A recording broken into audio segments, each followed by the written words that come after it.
I'm gonna jump in and say welcome again to everybody and introduce you and the remarkable work that you do.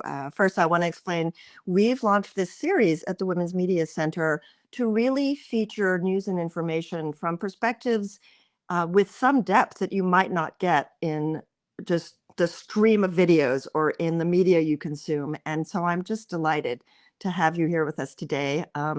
Fatima Goss is a real champion for women in our nation and honestly globally. And she's the CEO and also president of the National Women's Law Center and also a co-founder of the Time's Up Legal Defense Fund. And so we're going to try and have a conversation today that really covers what has happened in the last year. And this January, I wrote a recap for the nation. And one of my starting points was in my research to look at what the National Women's Law Center predicted last year after the inauguration of Donald Trump for his second term. And so I was hoping maybe you could talk about that. In that you, I think, identified attacks on DEI, attacks on trans women and girls, and the use of immigration policy to test the legal limits of presidential power. And all of those have clearly come true.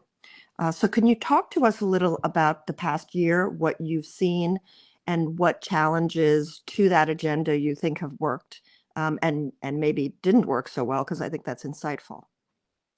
Well, I'm so glad to be with you and be with Women's Media Center. And I will tell you that we did all throughout 2024 really try to help the public understand what Mhm. was in Project 2025 and what we could expect in a Trump second presidency. And there are a bunch of ways where I think we were exactly right, and there were a Mhm. bunch of ways that I will tell you Yeah, I think no, we it's didn't important. go Yeah. into in the level of detail.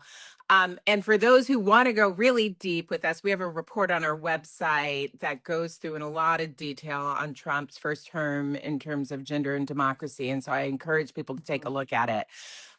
But so here's the way, as you say, that we were right. We were right around the areas of focus, the scapegoating that this administration has done from the beginning, in part to distract from a whole bunch of things, has been around attacks on trans girls and women in particular, but all trans people, Mhm. attacks on vague notions of what they call illegal DEI. There's nothing illegal about Mhm. trying to achieve diverse institutions or equitable institutions, but Mhm. they've slapped the word illegal Legal on on it. it to try to chill and force a lot of stuff. And then um, giant amounts of attacks in terms of immigrants, immigrant families across the board.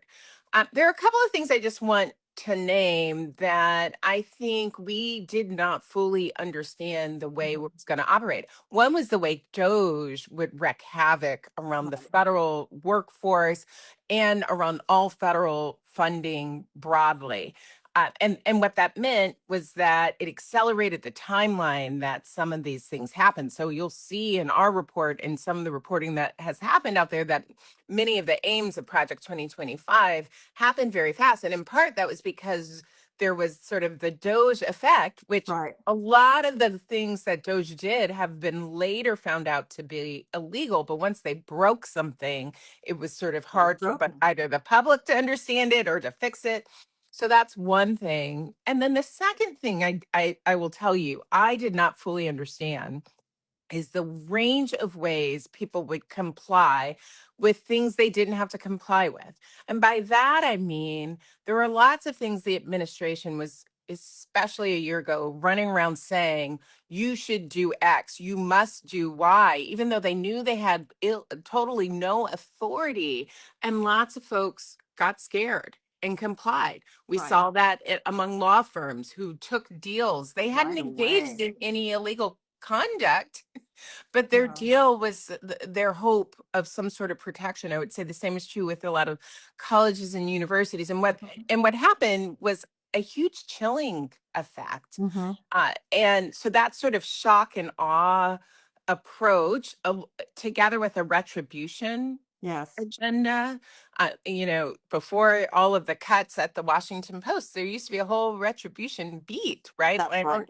I don't know if that is going to continue in the same way, but what I will say is it made a difference. And then around the way they have used immigration, Mhm, level of going after people, documented and not, mhm. those who have criminal backgrounds and not, um, And citizens, like, it's citizens, document right? when I mean, like, even broadly speaking, without One even the issue. 100%. They have determined that if you say immigration, if you say trans folks, if you say DEI, that it gives them permission to engage in all sorts of lawlessness and Mhm. also to try to condition the country to get used to a level of militarization That's and right. violence. And so, there are a range of scenarios that we predicted. Did I expect, by summertime, the National Guard would be marching through streets, or that Mhm. young children would be afraid their parents would be afraid to send them to childcare or to school? I'm not sure that we expected that timeline, but here we are, where families have been terrorized, Mhm. where entire programs have been upended in the name of protecting women, including programs for domestic violence and sexual assault. And a lot of folks have been really, really afraid. Right, and I think that's the purpose, right? It's to throw people into hypervigilance and anxiety and silence, you know? It's Yes. it's it's interesting, I think well, I may switch the order of our questions, but in that I mean, your report was really prescient in that you'd done the work, you had tried to warn people, and then it just seemed to happen through a fire hose in a highly, accelerated way. Is it possible to talk about the way that acceleration kind of flies in the face of the legal processes that are required for democracy to work, right? For the Right. deliberation, for because I think a lot of people don't really understand the nature of that clash. Yeah. And I didn't tell you I was going to ask this Yeah. question, but can No, we talk about that? Because I think it's really salient. yeah, one of our most popular shirts that we have on the NWLC Hmm. swag store is one that says "I took an oath." Hmm. Because part of what we've been trying to do is remind lawyers of their responsibility and also the public Yeah. of its responsibility. It turns out the rule of law is kind of foundational to a Hmm. democracy. The idea that you can have something that feels consistent and that is not just based on, are you in the favor or not of a wannabe dictator, like that sort of consistent, that it is laws, that it is policies that we're governed by, not retribution, Right. not bullying from an individual, and not, bribes or something like Right. that. Right. Those are And what social take trust. It requires social trust. it does. And the thing about it is, our courts don't have their own separate army or Mm. enforcement mechanism. Mechanism. So it also requires all of us to play a part of this, to believe that the law matters, to Mm. buy into it, and it requires us, each agency, and each branch of government, to sort of play their part, Right. for the executive to play its part, but also for Congress to understand its role, Mhm. the courts. And so, what we have seen with this sort of break everything as fast as possible and try to overwhelm folks, part of the reason that that was their strategy was to condition people that all of these laws were just technicalities and did not matter. The only thing that mattered was what it was that the president said in any given day. That's Right. definitely not how a democracy functions. Right. And it is one of the reasons why the law and fighting back through the law has actually been a powerful tool in this Mhm. period. We've been able to file a number of cases, and so even if their big public rhetoric was scary and suggesting they had endless amounts of power, Mhm. we have been able to file cases that actually interrupted that. Like, just Right. because you called diversity, equity, and inclusion illegal does not make it so. You can't stop people from Mhm. using those words, or you can't shut down and cut off all the funds for domestic violence and sexual assault organizations, just because they're continuing to serve all survivors. Mm. Really digging in and forcing them to defend their rhetoric in court has been a really critical strategy, and one Mhm. that we're going to continue. I mean, that friction is so essential. It just I think for a lot of people just going about their lives, it's like background noise. So I Yeah. want to just say thank you because I know how important it is and how you just have to be so deliberate and relentless in pursuing it. Which gets us to 2026. You had referred to a report earlier. I'm not sure if it's this one. I know that you've done a report just this month, I think, about the upcoming year. It looks back, I think, a little bit at the past, but can you talk about what is now being called Project 2026?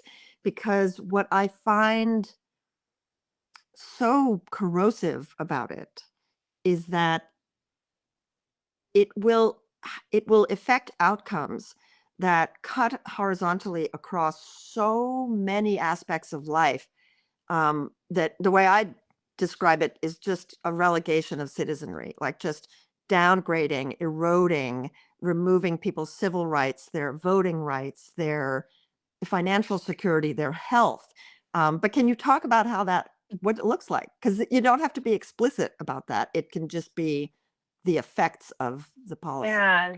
I mean, I think what you should understand is that core to this plan that the Heritage Foundation is putting out, core to it is totally trying to change the role of women That's right. It is in the in central public theme. life. Mhm. They have determined that that women working, women having Educated. ambition, women continuing to educate themselves in all manners of women contributing financially to their households, is undermining marriage, is undermining their ability to continue to populate the country with more children. And that the flip of it would be to push women to get married as young as possible in their 20s, make it hard to get divorced, and make it harder to keep getting educated. Right. And so when you look at the gains, right, over the last almost 55, Yeah. 60 years, the Law Center was founded in 1972. That was Mhm. the same year as Title IX, Yes. right? So if you look at the sort of post Title IX era gains, there has been this sort of ongoing increase of women who get higher education degrees, more expansion in that front, women whose salaries are increasing because of their ability to be in additional careers, their ability to have to experience and have a way to address discrimination, their ability to have support as they are as they have Progressive. children, Yeah.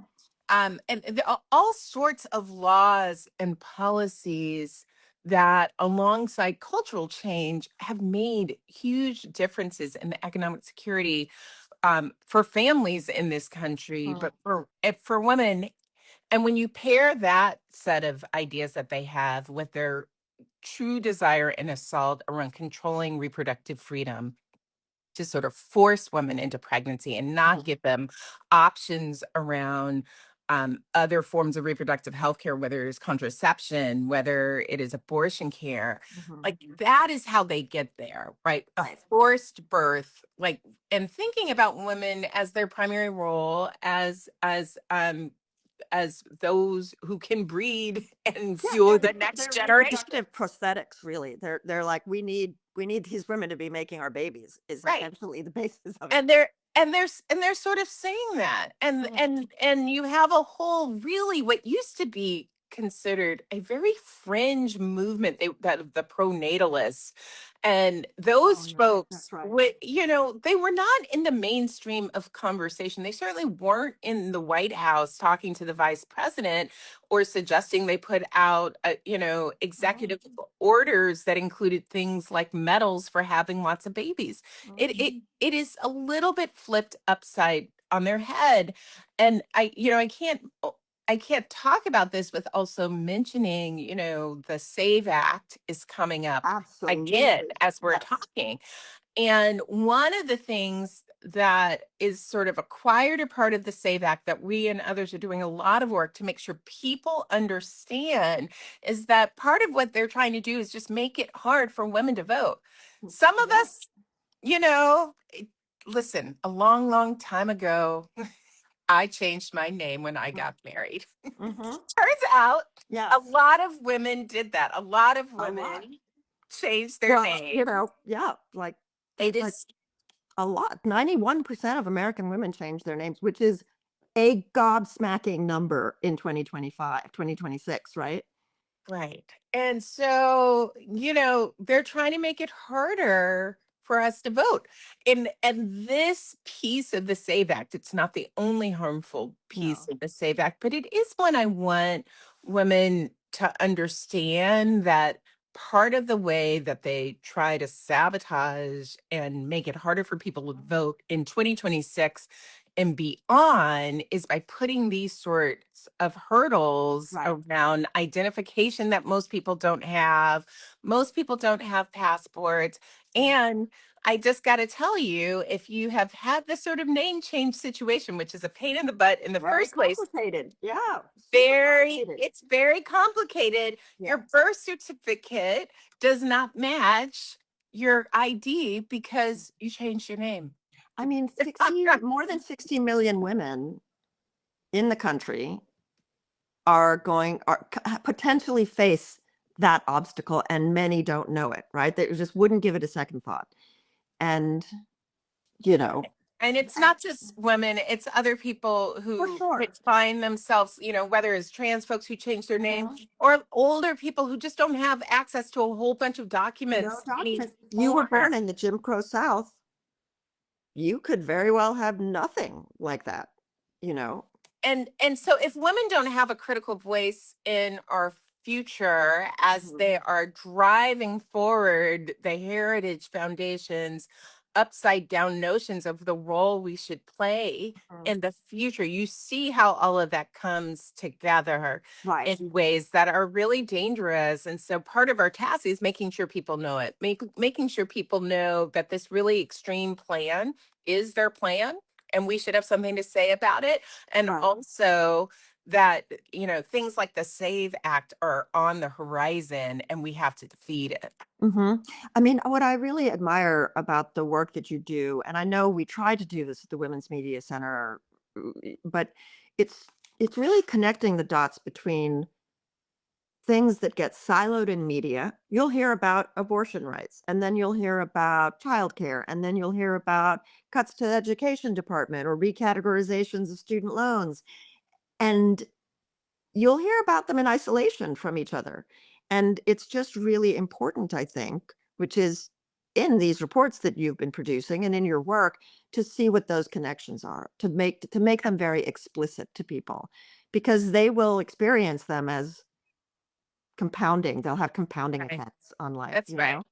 It's the same set of people that we're talking about. And you know who has connected all these dots Mhm. is the Heritage Foundation. 100%. You have to give them credit. They've been spending decades doing it. Why?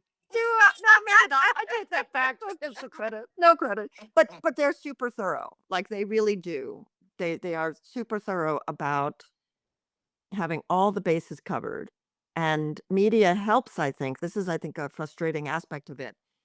By isolating these things into sectors or segments or policy issues, technical issues, legal issues, um, they kind of enable that, because we just have to keep pressing for those connections and to say, well, this is going to have a domino effect. This is going to exhaust women. This is going to make sure there are no student loans. This is going to make sure there's no health care for the elderly, whatever it may be, because it's just one big net. Yeah. So here's what I would say is that can sometimes feel overwhelming to Hmm. folks. And it's one of the reasons why we have been trying to do things like put out reports that Yes. help people see and provide a framework for Hmm. people to understand what it is these threats look like. but also what it is we should be doing about it, Yes. helping people understand that we're not just fighting on one front and that there's a really important role they can play too. And I think, Right. as I always want to be careful as we're naming the long list of harms, and they have been many, and people have been really, really harmed in this last year at a Mhm. pace that is terrible and frightening. And also, this has been the period of the greatest set of public opposition, Right. encourage sets of displays that I have Mhm. seen. And that I think is admirable Mhm. and inspiring. Yes. And so, whether it is showing up for a protest or being someone who is dogged and calling a member of Mhm. Congress or naming for your friends and neighbors what is happening and reminding them it's not too late to jump in Right.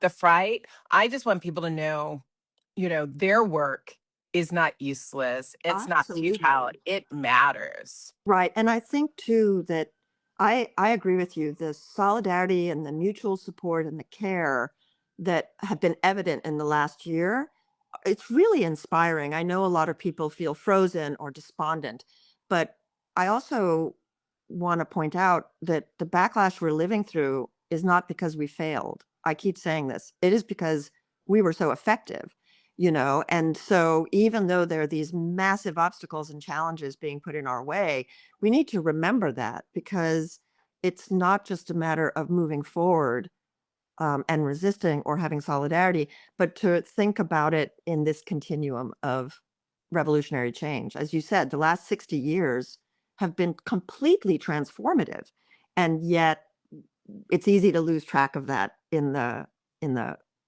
activity that we are kind of being subjected to. I want to also just make sure we're going to wrap up in a minute. I wanted to see if there is really anything moving forward that you might counsel people to keep their eye especially trained on. There's a lot going on right now, and there's so much that's disturbing to Yeah. people, and is there anything that you think, this is important to keep front and center? Yeah, but so listen, we're going to continue to do our work on a range of fronts, right? Mhm, We're going to continue to fight against the illegal attacks on diversity, equity, inclusion, on trans folks, and on immigrant families. We think those scapegoats mhm, are worth fighting for, and we will use the law and we will use public condemnation and public narrative as strategies to fight.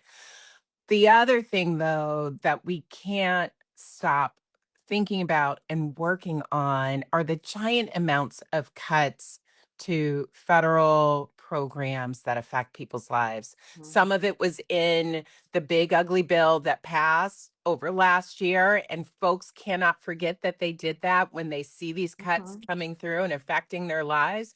But some of it is an ongoing cuts that they continue to try to make. So I think we're going to continue to tell people about the fights around healthcare and why they matter, around the cuts to childcare and early learning, the mhm, cuts to Head Start. People have to understand that if healthcare and childcare and housing are the biggest costs in their lives, then what has been happening over the last year to make it more expensive for them, they have to be able to connect the dots. So we're going to mhm, fight for the protections and support that families deserve, but we're also going to be sure that people do not forget how we got here and what that has meant for their lives. And then mhm, the final thing I just want to say, because I know it can feel overwhelming, and I just believe deeply that each time someone is courageous, somebody else sees you. mhm. And I and agree. it's more likely to do it as well. Mhm, And so if you believe in the rule of law and want to fight for it, I know they may be saying scary things and telling you it's gone and it's done and there's nothing you can do about it. what if you do a really courageous thing and actually dare to believe anyway and dare to show up anyway? Anyway, And so that's right. I'm going to keep asking people to do that all year, even as it might get scarier, Hmm. even as it might seem harder. Don't give in. Hmm.